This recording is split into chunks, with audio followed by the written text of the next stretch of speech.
For 23 years, Catherine Sullivan had been a ghost, not the kind that haunts, but the kind that is simply ignored, a shadow the world had forgotten to light. Every evening, as the sun dipped below the jagged Seoul skyline, she entered the Han estate through the laundry chute entrance, moving with the practiced silence of someone who didn't want to be found. Her uniform was a sharp, clinical gray, a color designed to blend into the stone walls, signaling that she was a tool, not a human being. Her cloth was always wet with lemon oil, her back always stiff, her hands always hidden. And every single night Han Tae-sung, the man whose very name made the city tremble, walked past her as if she were nothing more than a piece of the architecture. Tonight was no different. In the cramped, humid basement locker room, the clock ticked toward the start of the shift. Catherine sat on a low wooden bench, the fluorescent light flickering above her head, and began the nightly ritual of tapping her knuckles. Her hands were a map of hard labor, the skin dry and cracked from decades of caustic soap, but it was the specific mark on the back of her left hand that she covered most carefully with a beige bandage. It was a mark held together by secrets and decades of silence. "You're using that old tape again, Catherine," whispered Minna, a girl barely 24 who had only been on the staff for 3 months. Minna was still full of the bright, dangerous curiosity of the young, not yet realizing that in this house, curiosity was a terminal illness. "The supply closet has the new waterproof stuff. You should just take it." "This serves its purpose," Catherine replied. Her voice was thin but steady, carrying the faint, melodic lilt of the Boston docks she had walked away from in 1984. "You've been using what serves since before I was born," Minna sighed, shaking her head. She didn't press further. No one ever pressed Catherine. It wasn't that they were afraid of the elderly Irish woman. It was that they felt an invisible boundary around her. She carried herself with a quiet, heavy dignity that suggested she wasn't just cleaning the mansion, she was guarding it. High above them, the heavy iron gates of the estate groaned open, and the low growl of Tae-sung's motorcade vibrated through the floorboards. The devil was home. Catherine stood up, smoothed her gray apron, and stepped into the service elevator, ready to return to the shadows.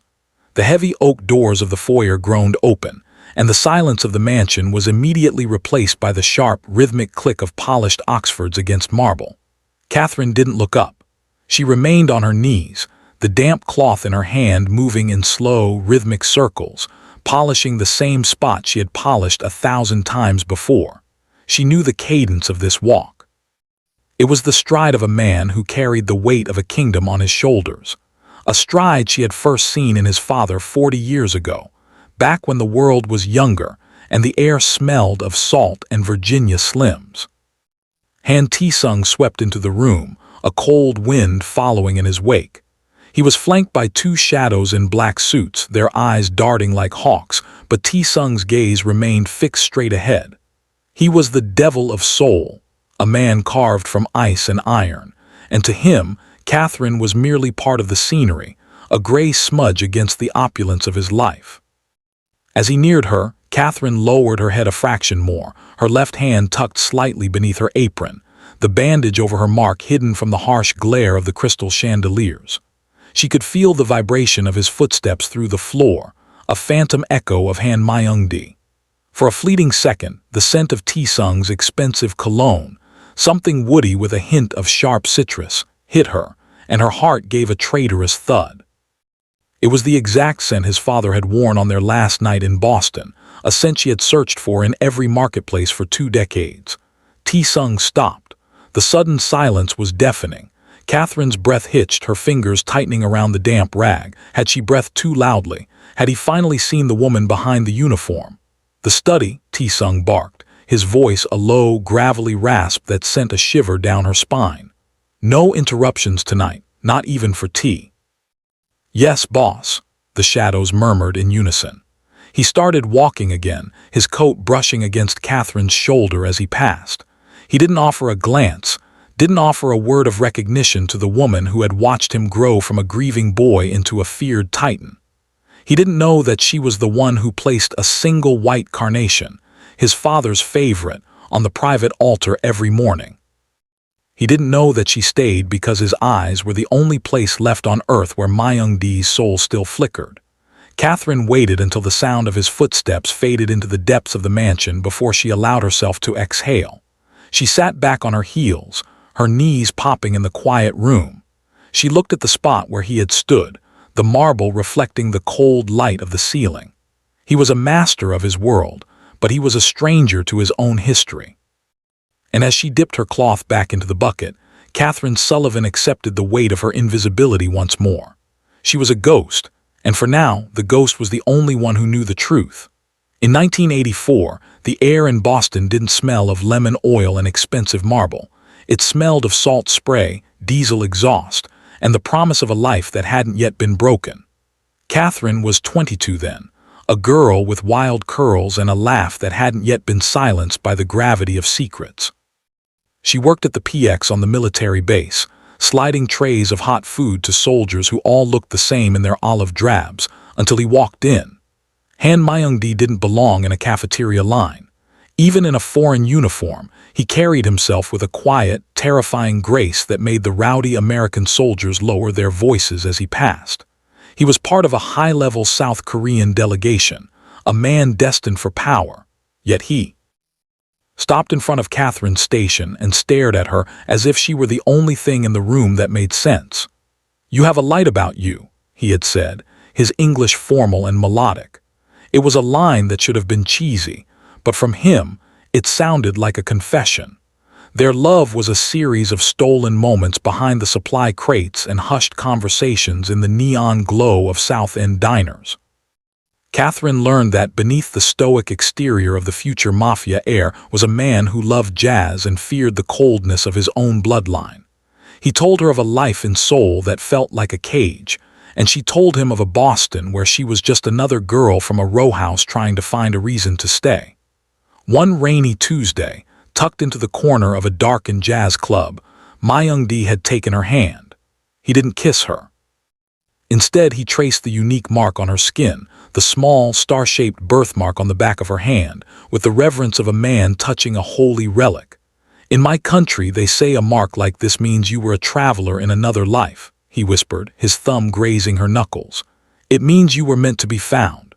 "Did you find me?" she had asked, her heart hammering against her ribs.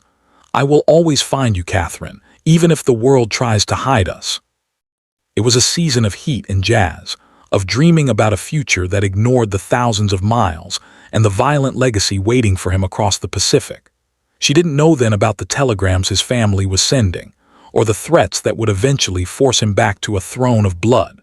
She only knew the warmth of his hand in hers and the way he looked at her, as if she were the only person in the world who truly saw him. It was the last time in Catherine Sullivan's life that she felt like more than a shadow. The golden haze of that Boston summer began to sour with the arrival of the telegrams. They sat on the small cafe table between them like unexploded grenades, their yellow paper mocking the blue of the harbor.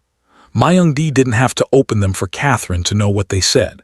His father was dying, and the vacuum in Seoul was being filled by men who traded in blood. "They are calling me back to the cage," he whispered, his eyes fixed on the water. The stoic mask he wore for the world had slipped, revealing a man who was terrified, not of the violence, but of the loss of the light he had found in her. He reached across the table and took her left hand, turning it over so the star-shaped mark faced the sun. He traced the lines of her skin with a desperation that made Catherine's chest ache. "In my country, they believe the soul is tethered to the body by marks like these, that we carry the map of our destiny on our skin." He looked up, his dark eyes shimmering with a fierce, hopeless vow. "Listen to me, Catherine. This mark is how I will know you in every life. It is the signature of the woman I love. I promise you, by the blood in my veins, we will never truly be parted. I will build a world where you are safe, and then I will come back for you." Catherine wanted to believe him. She wanted to believe that love was stronger than the centuries of tradition and the cold steel of the Han Syndicate. She squeezed his hand, her thumb pressing into his pulse. "I'll wait," she said, the words catching in her throat. "I don't care if it takes a year or 20. I'll be right here." But the world didn't care about their promises. 3 days later, a black sedan pulled up to her row house in the middle of the night. There was no jazz, no whispered poetry, only a cold-faced man in a suit who handed her an envelope of cash and a one-way ticket away from the base. Myung-di was gone, whisked onto a private flight before the sun had even risen. As she stood on her porch, clutching the envelope, she looked down at the mark on her hand. It felt like a brand now, a permanent reminder of a man who had been stolen by a ghost story. She didn't know then that she would spend the next 2 decades following that ghost across the world, hiding that very mark beneath a gray sleeve, just to be near the only living piece of him that remained. She had promised to wait, and Catherine Sullivan was a woman who kept her word, even if it meant becoming a ghost herself. The transition from the quiet memories of Boston to the cold reality of Seoul happened in a heartbeat. One moment, the mansion was a tomb of silence, the air smelling of lemon oil and old secrets. The next, the heavy iron gates at the perimeter were shorn from their hinges with a bone-shaking roar. Catherine was on the second-floor mezzanine, her gray uniform blending into the shadows of the velvet curtains, when the first shots shattered the crystal chandelier in the grand foyer. Glass rained down like diamond dust, sparkling in the strobing light of gunfire. Down below, the Devil of Seoul was no longer a distant titan, he was a man under siege. Han Tae-sung had been caught in the transition between his study and his car, his 2 shadows already slumped on the red-veined marble, their dark suits turning darker with every passing second. From her vantage point, Catherine watched as the front doors were kicked wide, admitting a flood of men in tactical gear, the rival Beak Syndicate. They didn't move like soldiers, they moved like butchers. Tae-sung was behind a heavy mahogany table, his jaw set in a line of pure iron, his own handgun barking back in a desperate rhythm. But he was pinned, and he was alone. Catherine's breath came in short, jagged hitches. She saw a gunman sheathed in black creeping along the upper gallery, just 20 feet from where she stood. He was leveling a suppressed rifle at the back of Tae-sung's head. The boy, the son of the man who had promised to find her in every life, was seconds away from becoming a memory. In that moment, the ghost died. The woman who had spent 23 years making herself small, hiding her voice, and tucking her hands away felt something cold and ancient snap inside. It wasn't fear for herself that rose up. It was a fierce, protective rage that belonged to the row houses of Boston and the man she had lost. She looked down at her hands, the cracked skin, the frayed bandage covering the star-shaped mark. For 23 years, she had cleaned these floors to stay close to him. She wasn't about to let his blood stain them tonight. Below, Tae-sung's gun clicked empty. The gunman on the gallery adjusted his aim, his finger tightening on the trigger. Catherine didn't scream. Ghosts don't scream. Instead, she reached into her heavy utility belt, her fingers closing around the steel handle of the industrial glass scraper she used for the high windows. With a strength born of decades of labor and a lifetime of suppressed love, she stepped out of the shadows. The invisible woman was about to make herself seen. The industrial glass scraper felt heavy and honest in Catherine's hand, a tool of service turned into a weapon of survival. As the gunman on the gallery leveled his rifle at Tae-sung, Catherine didn't hesitate. She stepped from behind the velvet curtain, not as a maid, but as a force of nature. With the practiced precision of someone who had spent decades mastering the mechanics of a singular motion, she swung the heavy steel handle. It connected with the side of the gunman's head with a sickening thud. The man collapsed, his rifle clattering over the railing and falling into the chaos below. Tae-sung looked up, his face a mask of shock and blood, his eyes locking onto the gray-clad figure above him. He didn't recognize her. Not yet. Catherine didn't stay in the shadows. She descended the grand staircase, her sensible work shoes clicking with a new, terrifying authority. The gunmen in the foyer turned their muzzles toward her, but she didn't flinch. In the struggle on the gallery, her sleeve had caught on a decorative sconce, tearing the fabric from wrist to elbow.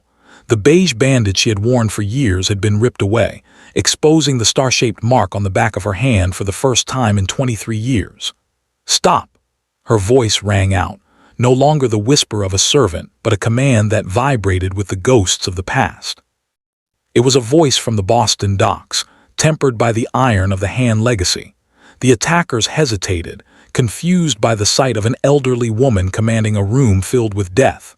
Catherine reached the bottom of the stairs and stood between the gunmen and T-Sung. She held up her left hand, the mark glowing under the broken chandeliers. "Look at this mark," she cried, her Korean fluent and sharp, the language she had mastered in secret while scrubbing these floors. "Look at it and remember the words of Han Myung-di. He told you that the woman who bore this sign was the heart of this house. He told you that to harm his blood was to invite the curse of the heavens." The lead assassin squinted at her hand, his eyes widening as he recognized the symbol from the legends of the old boss, a secret mark passed down in whispers among the syndicate's veterans. It was the mark of the traveler, the one Myung-di had written about in his private journals as the only thing he ever truly loved. "In the name of the Father," Catherine said, her eyes burning into the assassin's soul, "lower your weapons. You are standing on sacred ground." The room fell into a suffocating silence. T-Sung, still kneeling on the red-veined marble, stared at Catherine's hand. He saw the mark and then he looked up at her face, really looked at her for the first time. The gray uniform, the tired eyes, the fierce Boston spirit. The Devil of Seoul felt the ice around his heart shatter. He didn't see a maid. He saw the woman his father had never stopped searching for. Under the weight of her gaze, the gunmen began to lower their rifles, cowed by the ghost who had finally decided to speak. The sirens of the backup security teams were still wailing in the distance when the heavy silence of the foyer was punctured by a sound that felt entirely alien to the halls of the Han estate. It wasn't the roar of an engine or the crack of a pistol. It was the frantic, tinny ringtone of a cell phone coming from the pocket of Catherine's gray apron. T-Sung remained on the floor, his back against the shattered mahogany table, his eyes fixed on the star-shaped mark on Catherine's hand. He looked like a man watching a ghost materialize into flesh. Catherine reached into her pocket with trembling fingers and pulled out an old, cracked smartphone. The caller ID read Siobhan. "Catherine, Ma, are you there?" The voice that exploded from the speaker was thick with a South Boston accent, loud and panicked. "I've been calling for an hour. I saw the news. They're saying there's been a shooting at the Han district. Tell me you're okay. Tell me you're not in that house." Catherine looked down at T-Sung. The Devil of Seoul was paralyzed, his breath hitching as he heard the voice, a voice that carried the same melodic cadence as his own father, yet wrapped in the salt and grit of a city he had never seen. "I'm here, Siobhan," Catherine whispered, her voice cracking. "I'm safe, I'm with him." "With who? The boss?" Siobhan's voice went sharp, defensive. "Ma, listen to me. I found the rest of the letters. The ones the old man hid in the floorboards before he died. There's a photograph, Ma, it's him. It's Myung-di holding a baby in a Seoul hospital, and on the back it says, 'My son, T-Sung.'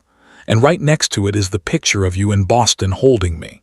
There was a ragged sob on the other end of the line. "He's my brother, isn't he? That monster they talk about on the news, he's my blood." T-Sung's hand reached out, his fingers hovering just inches from the phone. His face, usually a mask of terrifying indifference, crumpled.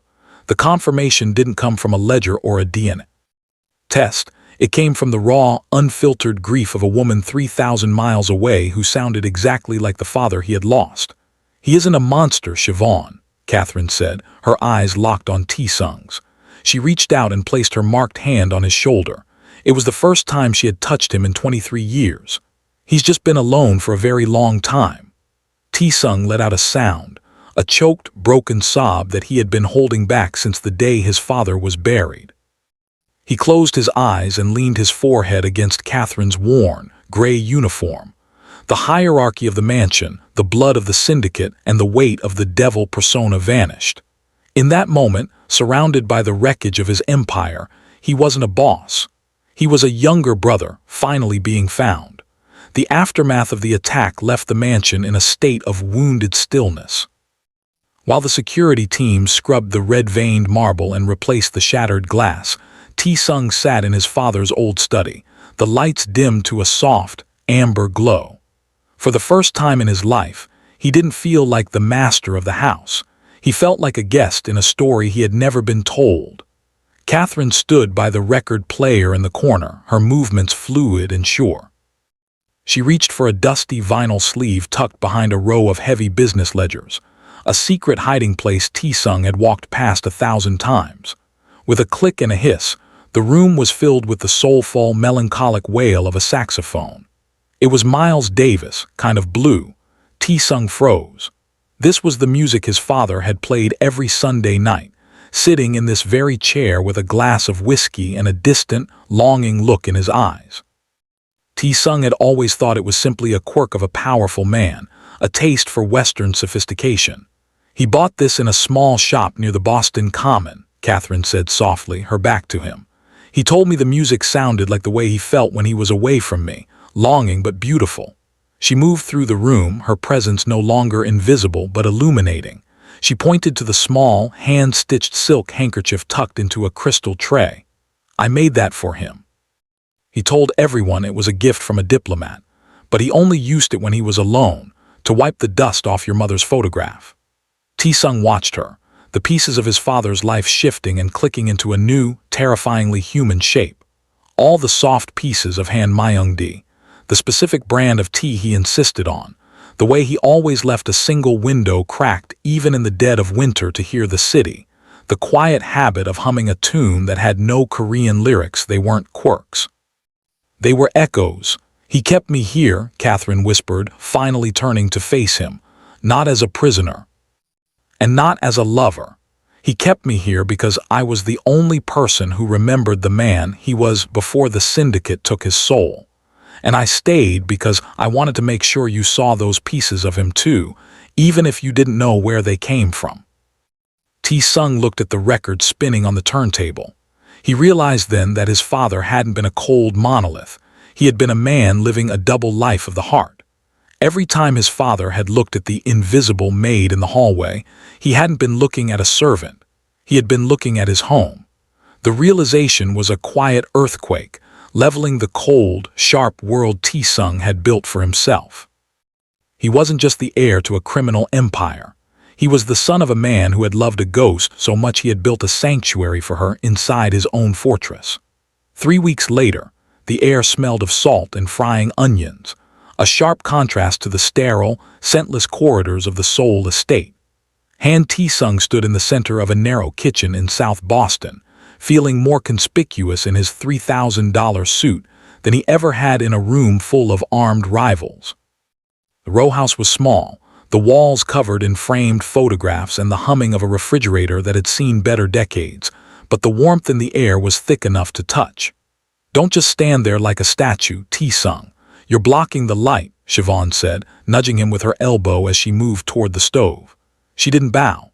She didn't lower her eyes. She treated him with the casual, irritating affection of an older sister who had 23 years of teasing to make up for. And take that jacket off. You look like you're waiting for a funeral. T-Sung hesitated, then slowly peeled off the black silk blazer, draping it over the back of a mismatched wooden chair. He watched as Catherine, no longer in her gray uniform but wearing a soft wool sweater the color of the Atlantic, moved with a grace that had been suppressed for too long. She was stirring a pot of stew, the rhythm of her spoon hitting the metal side a domestic percussion he found strangely hypnotic. In this house, we don't lead with fear, baby, Catherine said, looking up at him with a twinkle in her Irish eyes that he was finally beginning to understand. We lead with the stomach. Now sit. Siobhan, stop pestering your brother and pass the bread. T-Sung sat. The table was crowded, bowls of thick stew, plates of buttered bread, and a dish of kimchi Catherine had made herself, a bridge between two worlds. He watched Siobhan and her husband bicker over the correct way to roast a chicken, their voices rising in a chaotic, joyful harmony. It was a cacophony of life that would have been silenced in his mansion. Here, it was the heartbeat of the home. He picked up a spoon, the weight of it unfamiliar. In Seoul, he ate alone or at the head of a silent board table where every word was a calculated move. Here, Siobhan reached over and swiped a piece of bread from his side of the plate, grinning at his shocked expression. Welcome to the family, little brother, she chirped. First rule, if you're too slow, you don't eat. T-Sung looked at Catherine, who was watching him with a knowing smile. For the first time, the Devil of Seoul felt the tension in his shoulders, a knot he had carried since his father's death, finally begin to unravel. He took a bite of the stew. It was hot, salty, and tasted of a love that didn't require a blood oath to prove. He realized then that power wasn't found in the silence of a fortress. It was found in the noisy, messy reality of a kitchen where you were finally, truly seen. The return to Seoul was marked by a silence that no longer felt heavy, but clear. As Han Tae-sung stepped back into the grand foyer of his estate, the marble floors shone with the same cold brilliance, but the man walking upon them had changed. He no longer moved like a predator stalking a cage. He moved like a man who finally knew the ground he stood on. In the center of the room, held down by two of the syndicate's most loyal enforcers, was the man who had orchestrated the raid, Tae-sung's own head of security, Kim. The traitor looked up, his face pale, bracing for the slow, agonizing end that the Devil of Seoul was famous for delivering. The enforcers stood ready, their hands hovering near their weapons, waiting for the nod that would signal the execution. Tae-sung approached him slowly. He reached into his pocket, but he didn't pull out a blade or a gun. Instead, he pulled out a small, crumpled photograph, the one Siobhan had given him in Boston. It was a picture of a table laden with food, with Catherine's marked hand visible at the edge of the frame. "My father lived a lie for 30 years to protect the truth," Tae-sung said, his voice low and steady, lacking the sharp edge of malice that usually defined it. He believed that to be the boss, he had to bury the man who loved. I spent my life trying to be the monster he pretended to be. Looked at Kim, who was trembling. In the old days, Tae-sung would have seen only a loose thread to be cut. Now he saw a man with a family of his own, a man driven by the same fear that had once governed the Han mansion.